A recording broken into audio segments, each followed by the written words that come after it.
ఇవన్నీ ఇడుముడ్లేనండి. ఓం శక్తి ఇడుముడ్లు అనమాట.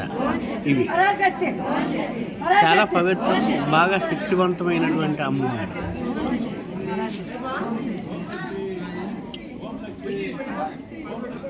అనుకున్న కోరికలు నెరవేర్తాయి. కోరినటువంటి కోరికలు ఇచ్చే తల్లి ఓం శక్తి పరాశక్తి.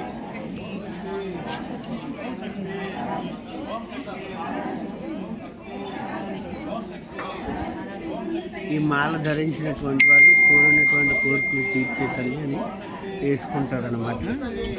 మేల్ముత్తూరులో ఉంది అమ్మవారు.